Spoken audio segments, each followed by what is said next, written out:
What is up, everybody? Welcome back to another episode of Tottenham Talk. For those of you just joining us, Tottenham Talk is a Spurs fan podcast for stateside Spurs fans looking for the badge and are looking for a lively, passionate, and entertaining Spurs community. For those of you who are regulars, welcome back. We're happy to have you. Matt, how are we doing today? Oh, we were fantastic. Things could be definitely better, but it's been a brief moment since we've put out an episode. We've been trying to do a couple things here and there. Been out of town, so we apologize for the absence, but we are back. New year, new podcast episode. So let's get it started, Matt. Today we're going to talk about the Arsenal postponement, the Carabao Cup loss to Chelsea, Traore, Weston McKennie, Vlahovic, general transfer news or lack thereof, and then finish it off with how we're playing Chelsea next week and what we think of that match. So, Matt, Absolutely. Let's get started. To update anyone that doesn't already know, because everyone already knows. we have not had any findings. We did not play the North London Derby yesterday because Arsenal had one COVID case. One of their players, a couple of their players were loaned out yesterday or right before the game. And then Xhaka got a red card. So therefore we are penalized for that. We're penalized.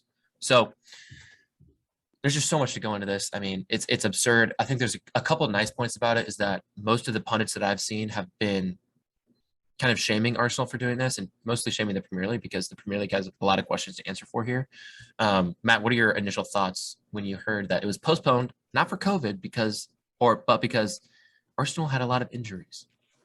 You know, I just think it's so interesting how it happened to be Arsenal. You know, I feel like if it was like a Burnley, Brighton, I know we've had many issues, not issues in the past, but postponements, I should say, in the past where there's been COVID cases or, but this one was interesting to me because I felt like I could be wrong. And I could be a little biased here, but it almost felt like as if Arsenal took advantage of the COVID cases reasoning because they didn't have the numbers to maybe play. They may have the numbers, but not everyone was healthy, and they didn't want to risk someone else maybe getting injured. So I see where they were coming from, but at the same time, you have to. I don't want to say plan out ahead that this could happen, but I feel like as a manager of a big club like that, Totally. This is a very, very major and I think it shows a very inexperienced manager's mistake. See, I don't even think it was all the manager. I think it's just straight up club mismanagement. I mean, you've got players out at AFCON. You know you have injuries. There's one COVID case. There's always the possibility of more. Like you said, you have to prepare for that. And you send players out on loan, senior players that have played for Arsenal. So why are you sending players out on loan if you know that your squad is already thin, right? And if that is the case, you shouldn't have the ability to request postponements till players get back, just to fit your schedule, fit your choices. I mean, and I'm curious to know. I don't know, and I hate to interrupt, but like I don't know necessarily what Tottenham did in relation or into I guess how they fought the situation. I'm curious. We didn't really. I don't think we really heard much. Well, I don't think there was anything we could do because they requested it primarily. I thought we were able to appeal it. We might have been, but it was like within 24 hours of the game, so it's like it's such late notice. I don't know. Yeah. You know how slowly all that stuff moves. It's definitely challenging. Well, like I said, like I don't want to be a typical guy here that just obviously I'm biased because I'm a Tottenham fan, but I just don't want to bash Arsenal constantly here. Because yes, they might be reasoning behind what they did, but I think it's just so interesting how it happened to be our biggest rival to now come out and say, "Hey, we can't play because of blah blah blah blah." I think the issue is not necessarily that it was this game. Obviously, Northland Derby, we wanted it to happen, but it's not like our team's at its fittest either, right? I mean, we're missing Romero, Son, Dyer. And I love that Dyer's in that conversation now of like, oh man, we're missing him. It makes me feel so good because we were tweeting. I mean, it was probably me because you weren't necessarily on the same page, but I was tweeting about Dyer, last fall. So in fall of 2020. But anyway, we're missing players as well, and we've had a thick run of games, so it's not necessarily a bad thing, and it might actually benefit us in the long term because whenever we replay this, we'll probably have Son, Romero, Dyer, all those guys back and healthy, and potentially even new signings. We'll see if that happens. Knock on wood. Knock on wood, yeah. But the bigger issue at hand here is now that this has opened up the opportunity for any Premier League team, namely the big ones like Liverpool, City. If they have injuries, they can just now request a postponement, and it's just taking advantage of this COVID rule, which is actually far more serious than injuries or sending players on an international duty or things of that that sort. So kind of disappointing. I mean, super disappointing from the Premier League. I still haven't seen a Premier League statement other than what Tottenham have said and what Arsenal have said. Another good thing I thought was, I don't know if you read Tottenham's statement on this game, but they were super disappointed and they were just as confused as us. And, Dyer retweeted Tottenham's statement saying, and with like a gif of someone trying to do math and just trying to it wasn't adding up sort of thing. So, I mean, everyone's kind of on our side. It seems like there's a few Arsenal fans who are, super biased, obviously, but, classic Gooners. But anyway, the issue at hand becomes now is the Premier League going to let any team do this, just because they have one COVID case and a couple players out on loan. I mean, Arsenal loaned another player out today. Look, so Conga was his name. I don't think did they loan him out? No, it was Balogun. Yeah, it was some striker. It was a striker. No, I'm pretty sure he's a forward. They loaned another player out. If you couldn't play the game yesterday, why are you still loaning players out? Right. That should not be allowed. I don't. It just shows that they kind of shimmied around the situation to fit their needs. But man, oh man, will it be so sweet to have this postponement rescheduled and Son, Romero, Dyer, everyone back and healthy, and we just destroy him, take it to him. I mean, that's the best thing we can do, right? So that's probably all that needs to be said there. But moving on to the hot topic of the hot but also cold topic of this month, transfers. It's currently January 17th. We have 0 signings and 0 news saying that we're going to be close to it. Supposedly this week's going to be a big week. Hopefully I'll eat those words that I just said. But I mean, in all honesty, we don't really have much. I mean, we got let me nothing's new here. We usually come down to the wire anyways to maybe get one signing. I know we're going to come down to the wire, and I'm not necessarily worried. I think there might be a little bit of overreaction, especially in the Spurs Twitter world, but let's lay out the line. What do we have realistically at this moment? We have Traore, which has been our top target, if you will, who I personally think is a good signing. I mean, we'll lay them all out and we'll talk about each of them individually. But so we got Traore, Weston McKennie, who was recent today, and then Vlahovic. And then maybe you could add in Dybala as well, but heck, we've been talking about Dybala for 3 years now. So really unsure if that's actually has any weight to it. So let's talk about Traore, Matt. Conte supposedly wants to use him as a right wing back, either to give competition to Royale or replace Royale. People are all over this. There's it's very split 50-50 within Spurs fans. A lot of people think we shouldn't be giving Royale much of crap. He's still young. He's only been here for a couple months, new country, all this stuff. And a couple other people are saying he can't cross the ball for shit. You know what? I'm going to stop you. Beat the first defender. Because I out of all these people, I mean,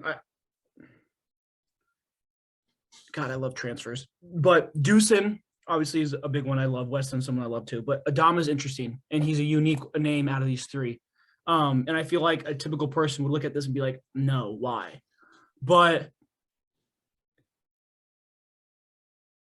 Conte's in a position where there's no room to lollygag over a situation that he needs to, or problem he needs to solve.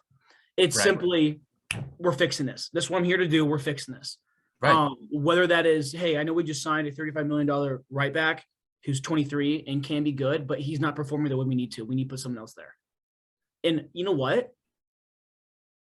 To me, I think Adama at right wing back under Conte, man. Oh, wow. That just gives me chills because the threat that I think he can bring Just watching him, I mean, like, yes, technically he might not be the best, but if you think about it, what would he need to do differently than what Emerson does besides So better crossing? here's And my thing. Go ahead. well, like one thing that I think that I want to point out with him, because he reminds me a lot of Lucas Moura in terms of the way he just can get out of space and away from people. The explosiveness, all that stuff, what Lucas brings, that fluidity in the midfield to kind of get our attack going. I feel like it's something that we've lacked, especially when we are in the counter. But I think Adama can produce not only, his speed, but he will, for one, play more. And I think one thing that's kind of hurt him now is the fact that he doesn't consistently play. So what we've seen him in the past do under Nuno, I think was also due to him consistently, being in the starting 11. Totally. I do think him as a right wing back would be absolutely clinical because I don't, the dude can't finish for his life. Nothing against him. I take that back. He can maybe a little bit. It's not okay. He's not a goal scorer, but he's going to be someone. See, the way I look at it is that he's going to be someone to put in the work rate, and 9 out of 10 times he'll get past his defender to where if we need someone to finish it, we got Kane in the middle right there. Or so. I think we have that person to finish it. I think we lack that delivery piece, and I feel like too, Conte likes to go up the right side a lot. At least it's been a common theme in a couple of the games we played. Well, let me tell you. Okay, let me address that. Okay, yeah, I'm gonna address that along with a couple other. You're good. You're good. A couple other concerns I have with, or other people have with Traore, right? They say, okay, we're complaining about Royale's crossing, which, by the way, if you didn't watch the game on Wednesday, you might not have seen it, but holy crap, it was terrible. He can't be the first man to save his life right now. But anyway, people are saying, Traore's crossing might not be much better. He doesn't have any goals and assists this year. Well, now he has one. Okay, whatever. But like you said, when you look at our team, people are scouting us and leaving the right wing so open because they know that Royale's not going to be able to cross it. Not only is he not going to be able to cross it, when he gets the ball there and they shift over and, whoever we're playing, their left back is now marking Royale. Yeah. He's not consistently trying to beat that man. He's pulling it back and passing it, which is not a bad thing. But when you have a guy like Adama, it creates the complete opposite situation, right? Now people are generally going to, when people scout us and people prepare to play us, they're going to have to not only mark him, but they might even put 2 guys on him because it's so hard. He's so good at beating his man. I mean, whether it's physicality, explosiveness, like you said, it just creates that extra piece of tactical struggle, a tactical obstacle that the other team has to face, right? So not only is Adama explosive, able to beat his man, likes to beat his man, but he's gonna throw a wrench in the other team's plans. So I think that's huge, something that Royale doesn't really offer right now. And you look at it, you could even sub in Royale. So the way Conte likes to do his 3-back is you see Ben Davies get up a lot with Reguilon, right? And then you see Sanchez get up with Royale. Sanchez is not that player, right? He's not that player. So, looks like we're going to have Romero back soon, so this might not even be an issue. But you could even play Royale at that right center back and allow him to get up with Traore, So I'm not saying Traore is going to be the best defender or anything, but he's pretty much playing right wing. People are saying, well, he's moving to right wing back. That's a new position, blah, blah, blah. Why are we changing positions? Why don't we just buy a right wing back? Well, you got to look at it like this. It's not like, this isn't FIFA, right? It's not like a player has one position and that's all they can play. These guys are smart, capable players. They're able to transition a little bit based on what their coach is telling them. Well, able to adjust, right? And that kind of is what makes a player good or not, honestly, right? Their adaptability sort of thing. So to me, Traore, a great example is what Ragnick's doing right now with United. I mean, it's not going very well, but yeah. Well, I know, but I'm saying in terms of, funny, right? But in terms of different players, playing, I guess, a different role. But totally. You make a very good point. My point is that I mean, first of all, we don't have competition for him at right wing back. We just don't. Royale has no competition, and he knows he's going to be starting every game he's healthy. So that's an issue, especially with younger guys like that. It's very easy to get complacent, and it's not necessarily their fault. It's just kind of the way that athletics work, You need that competition. So even if Traore doesn't start right away, it could be a Luke Shaw situation at left back when last season, necessarily not, or maybe it was even the season before, when they bought Alex Tellez, he created that immediate competition for Luke Shaw, and Luke Shaw had like the season of his life, right?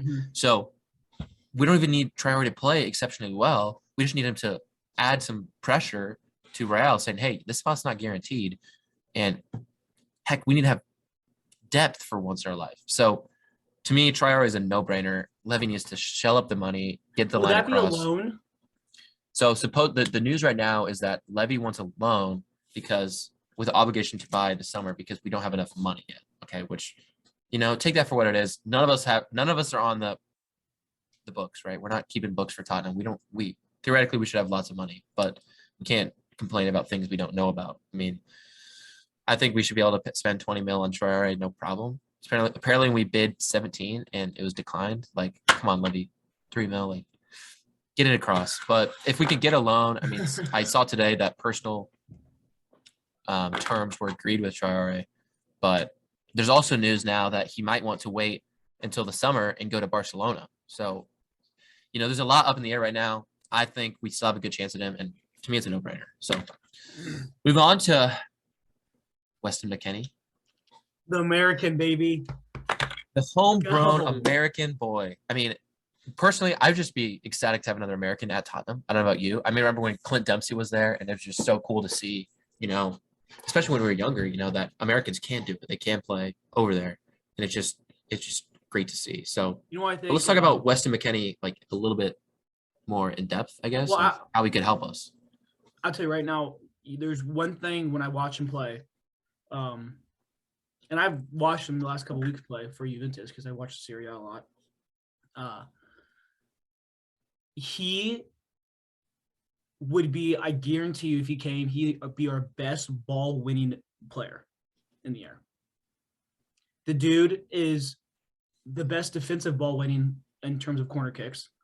And when they recently just played, who did they just play? There's one like 2-0. But he had a header goal. I mean, the dude, I think midfield-wise, he's so agile and he can play, obviously attacking or defensive-minded midfielder if he needs to be. But I think one thing we lack is defending and attacking on set pieces. And totally. I mean, yes, Sanchez had a goal against Watford in the 96th minute to get a header, but should it take 96 minutes to do that? I think no. I think Weston could bring some fluidity in the midfield, a little bit more of a work rate, and I think he could be absolutely critical when it comes to not only just defending set pieces, because like look at West Ham or some of these teams, and not just in the Prem, but some of these teams like outside the Prem and even in the Championship will be down 2-0 in like the 85th minute and somehow will bring it back and tie it from 2 set piece goals. I mean, it's just so crazy to me how in the 85th minute in the Prem, it's not over when you're up 2-0 like that, And totally. A great example would be watching Tottenham against West Ham a couple of years ago. Yeah. And so like you wonder, like, man, like it's just so crazy, just the simple things. If you do them right, this how far and how much of an impact they can make. I was watching Inter Milan the other day play, and Skriniar, center back, won the game off of an absolutely ridiculous corner kick header, bar down. And like we don't have, I don't think on our side, someone competing like that. When I'm watching Liverpool play, I'm like, oh, someone on Liverpool side, like maybe it's Fabinho, maybe it's Van Dijk, is going to go for this ball. And like, yes, I say, other teams are doing this, blah, blah, not necessarily we aren't, but when's the last time we've actually had like confidence off corner kicks? I mean, or when's the last time we've had confidence off of free kicks? I mean, until Kane can get his head out of his ass and stop taking them, maybe we will actually be able to score one. But the only one thing that I don't get, one thing I will also, I think, I take that back. One thing I do get, but think should be valued more is, now it is, but how we, attack a lot now with our back line. A lot of, it's almost 11 going forward, despite the keeper, Right. of course.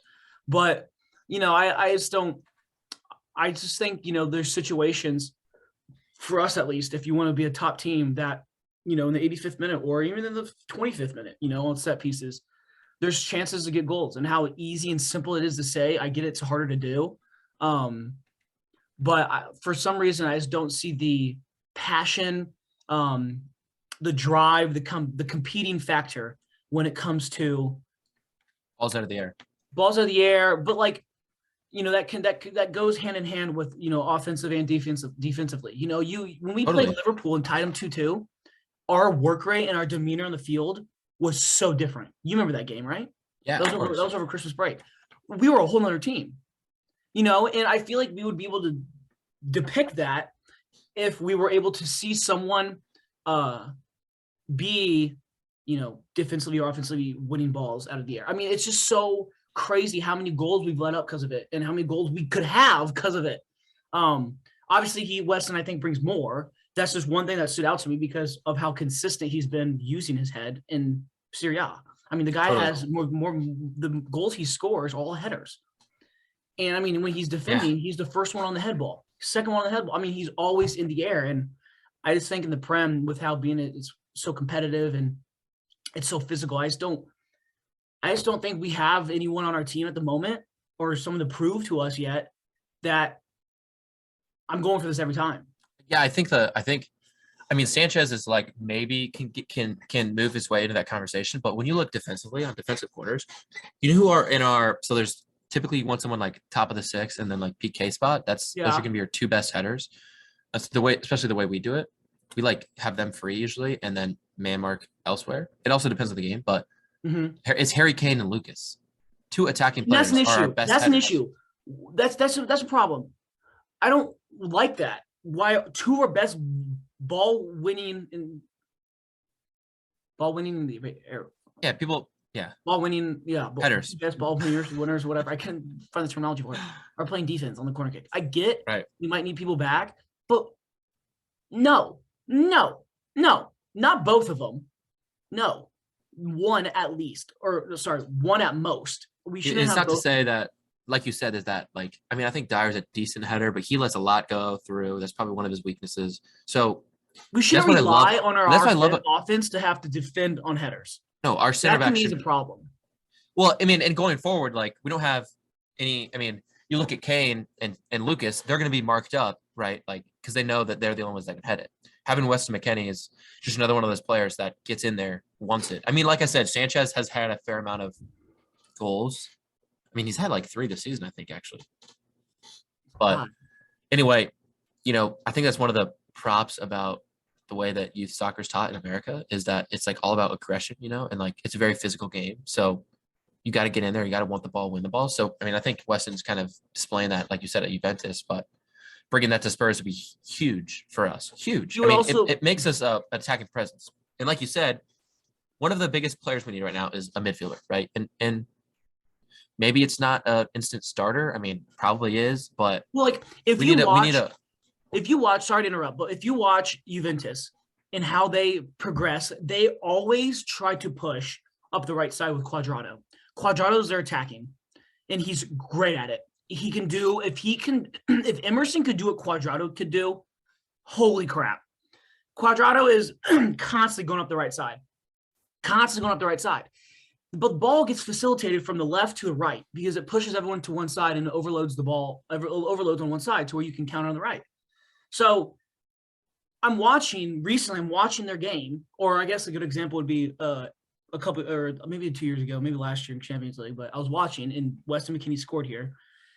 The ball was to the left, went to him in the midfield. He facilitated to the right with Cuadrado, and immediately when he played it, he booked his ass to that PK spot. Wide open header. Do we see Lo Celso doing that? Do we see, maybe that's just the different types of tactics under the managers, but it's like you said, it's just that level of like that's just attacking. Yeah. Like you don't see Højbjerg or Ndombele playing a ball like that and then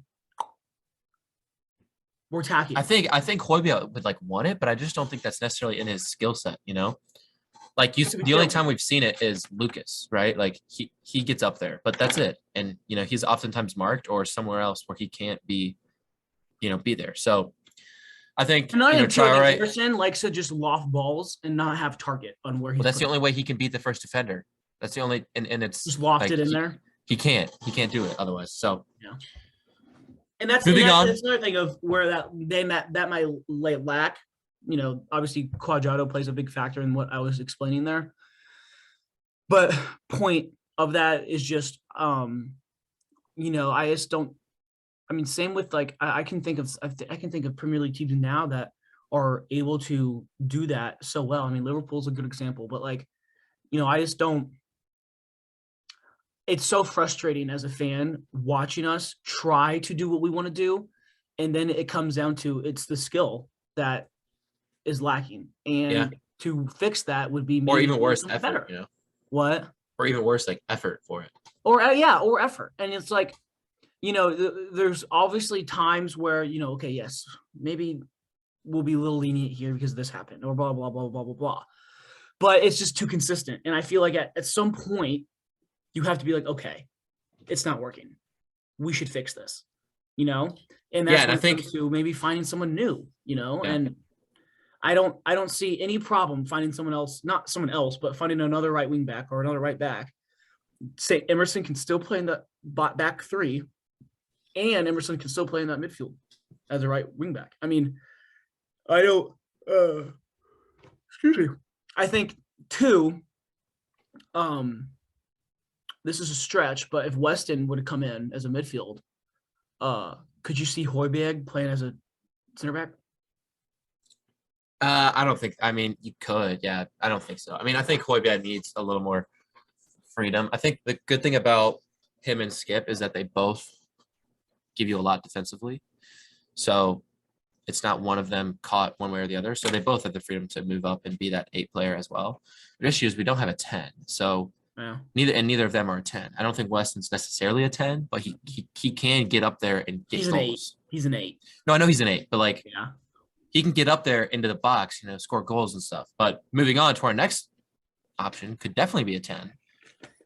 It's Paulo Dybala. So this has been the tale as long as time, as far as Spurs transfers go. But it looks like Antonio Conte once again wants Dybala. So what are your thoughts there? I mean, I think he could be perfect for us. Solve free kick situation, attacking play, a lot of situations that we struggle in. I think Dybala could be a huge answer. My only concern is that he's 28, so he's kind of older. And when you look at a rebuild, he's gonna have to be replaced in a couple of years. You're not for it? I am all for him coming. Oh, All for him coming. Are you kidding me? 28 years old. That dude's still got 5-6 years left in him. No question. Five good years left in him. Yeah. Absolutely. And I not think only there's much to that is say. I think he would bring what I think Coutinho is going to bring to Aston Villa. I think he's That's going to true. bring the missing factor of the fluidity in our midfield, the progression from defensive to offensive play, the counterattack. And I think the only person that does the best of that right now is Lucas Moura. And from getting the ball to attacking, the counter, and we can be so clinical in that counter if we were able to just not perfect it, because you can't perfect it, but nearly perfect it. And I think obviously Joe, and you can see under Jose how well we were on the counter. City was a great example on that when we played City. Now, I think Dybala could bring two, not just on the counter, but when we just have offensive possession play moving forward. Not only can he act as a 10, but I think he could bring a striker piece to him to where Kane can also kind of pinch in and do what Dybala does. And they're similar in a way, but so different in players that I think that they could bring two different perspectives as a forward. Because obviously Dybala could be more of a 10, and that would exclude Kane out from being from the midfield. But them interchanging and, Kane kind of pinching in a bit, because Kane can still play that ball, no question about it. And Dybala can still make that run. I think I mean, I think the link up play between at least those two could be absolutely crazy. But I don't think. What. I mean, I don't even think there's much to say. I mean, it's obvious. Like a player like Dybala will be immediately fit into our squad. I mean, his goal last week, his goal against they just played, but his goal was phenomenal. It was left I mean, footed it's like finesse it's bottom like corner. it's an immediate upgrade on a Lo Celso type player. Yeah. And if we have, and honestly, like I've seen like Lo Celso going the other way. I've seen, letting go of Lo Celso to get something like that, and I wouldn't be opposed. I mean, no. I still, we yet have to find someone big, a big signing. I still don't. We haven't had a big signing, and what I mean by big signing, I'm not necessarily saying dollar amounts, but where is that one guy we've signed that's made an impact, a huge impact, and like. Yeah. You can go off of so many teams right now in the Prem, and I can name off so many teams right now in the Prem that have significant signings who make impacts. Ollie Watkins, totally. One at Aston Villa. Oh wow, we were on Ollie Watkins, weren't we? Oh, sort of. But like, all right, that's one example. But what I'm saying, is just.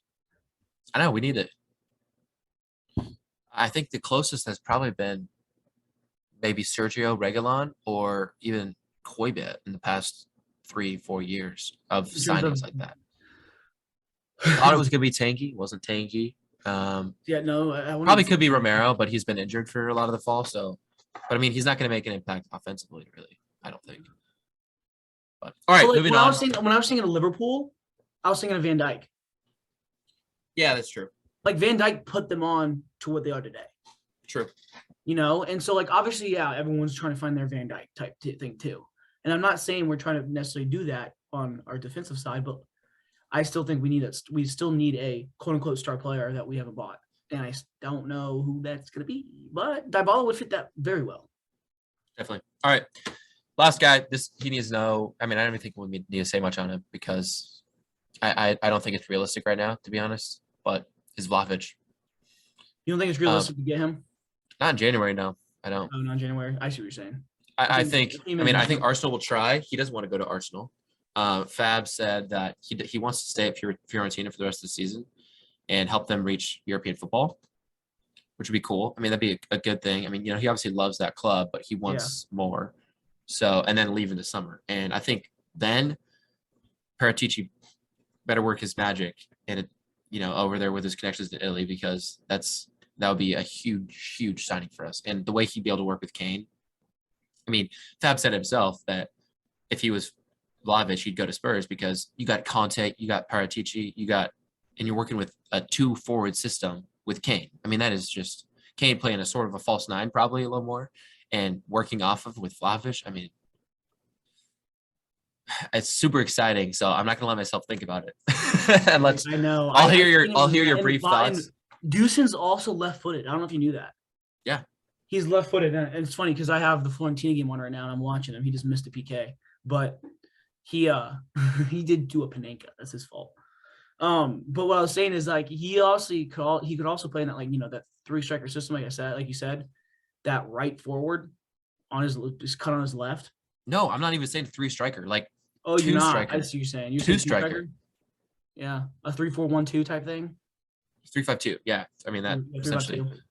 So I mean that's what Conte likes to play with his 3-backs, right? But we don't have another striker to really do that. I mean, Son, Bergwijn, Lucas, not really strikers in that sense. So I agree. And I just think it'd be huge. So how would you like? How would you like Lucas at right wing back? Not very. Yeah, probably not. I don't think. I mean, it'd be maybe okay, but I'm not sure he can cross either. I don't think he can. He's more take a player on. He needs the freedom to be wherever he is on the field, I think.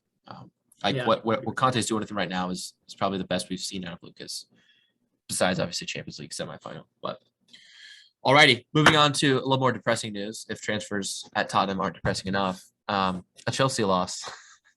Oh yeah. We don't need to say much here. I mean, dude, I don't even know how you want to. There's not much to say, and what else? Basically, we don't even compete against them right now. Like, I don't even know what Conte could be saying right now going into our next fixture at Stamford Bridge. Hey guys, we played them twice and we lost both times. Let's do it again. Okay, well, here, I'll give my thoughts, okay? So, Winks said it after maybe the first game, I think, and it's just not good enough. There's not enough effort. There's not enough care. What we showed was that we didn't care. There was a lack of identity maybe from a team standpoint. If you're Conte, I mean, you're livid. You have the opportunity to play Chelsea, one of our biggest London rivals, maybe even arguably bigger than Arsenal over the last couple of years, and you're going to put up that performance. Like, you should be so disappointed in yourselves. It wasn't necessarily a bad performance. We had good attack at the end, a lot of promising stuff. It really did, like a lot of promising attacks. The issue is that we couldn't cross the ball for shit. And pardon my French, but Matt, you look at Royale, you look at, I think it was Sessegnon on the left. They could not beat the first man to save their life. And that's like rule number one of crossing the ball, and it's just so, it's hard to watch because nothing to that I saw when they have this opportunity to play. Let me finish my rant. They have this opportunity to play for Tottenham, right? A huge team, a great club, and they're blowing it, in all honesty. And, if I was Conte, I'd go into this next game saying, you're going to Stamford Bridge, the place where Tottenham has struggled always. And you have an opportunity here, give them almost I hate to be American, but give them a miracle speech, give them a speech that is going to get them fired up and say, you know what, this is up to you. Like, there's a reason you're here. Prove it. Prove you want to be here. Prove you want to play for like this, So to me, it's as easy as that. And there's really not much more to say about it because it wasn't good enough. We don't compare to them, like Conte said. But let's do something about that, right? So that's currently what I got. I was just jotting some notes down just about the Chelsea something that was consistent when we watched against them was just like, not just with Chelsea, but in general, is the ability, the lack of ability to play composed out of the back once we win the ball. If that made sense. Yeah. Yeah, that made sense. When we first got scored on by Havertz, it was. You mean by Sanchez? Yeah, Sanchez, right? That was his foot. We got scored on by Davies. That started from Sanchez. It went to Cess, and the ball was just kind of bouncing. And what I don't get from a player and from just a fan, and obviously, it's a lot different. Premier League is so different. I'm not trying to, right. But is it that difficult to, the ball is, say in the back somehow, to somehow, play your goalkeeper or play out of the back somehow, or be able to compose out of the back, like Barcelona did back in 2009, right? Yeah, I mean, but like, you know what I mean? Like, I feel like when other big teams play and they win the ball in like critical areas like that in the box, they play back to your goalkeeper, and then the goalkeeper one touches out wide, and no one's by that guy. Yeah, I mean, I think we're getting there. It's going to be it's a process. I don't want to be too particular on certain things here, but like, yeah, I just feel like after I don't know, I just feel like you take the ball, you pass the ball, take the ball, pass the ball, take the ball, pass the ball. Players can't keep up when you pass the ball, and sure. So if you keep moving the ball, like City does, you keep moving the ball and not your players, defensively, you can't keep up with it because you move the ball too quickly. And right. Like I said though, like one thing I want to see us do better with is how composed we can be out of the back, and if we can, wall pass from Sanchez to Dyer, just the fluidity from moving the ball from our back line to our midfield to our forwards. Yeah. Once things kind of fall from, piece to piece, it fits like a puzzle. Like, it's just very, very frustrating, challenging, I guess, as a fan and as a player too, to see situations where, good example, great example. Oh, no, that's not a good example. That was a bad example because that was late. But Chelsea was the example I guess I would go back to when we got scored on by Havertz off of Sanchez's foot. When the ball just kind of bouncing, Cess tries to dribble out wide, loses it. The ball gets right back to Alonso. Alonso plays it to Havertz. Havertz finishes it. Like, yeah, goal, boom, done. But I feel like Yes, a little things bit of lack of composure, and I I feel think like it just I don't know. I just feel like situations like that could be fixed and done so much better. And I just don't know why. I don't know if that's just lack of experience or, whatever it may be, but it's just what I'm pinpointing out right now is what top clubs are doing and why they're top clubs still and what we need to do and what the standard is. yeah, and I think Conte gets there, and he's trying to get there. Uh-huh. So I would agree. hopefully, these transfers that we just talked about, if we get them, being Tottenham fans, we know that's unlikely, but hoping we can get them, and hopefully they back Conte like they should. I think it's looking up for us, and I don't think there's anything to be worried about yet. I mean, let's obviously see how this transfer window goes. But like we said, going into Chelsea next Sunday, I mean Leicester midweek right here coming up. I mean, we have some big games coming up, right? So the opportunity is there for the guys to grab it. I think it's just going to decide if they want it or not, and I'm curious to see. So there we go with a action-packed, content-full episode. We're back. 2022, we're back, Matt. I'm ready. We're back. So by the time you're watching this video, our Discord will be live as well. So that's huge. Hopefully we'll have a lot of good things coming this next year. Got a lot of big plans and goals. So thank you for listening. And as always, come on, you Spurs.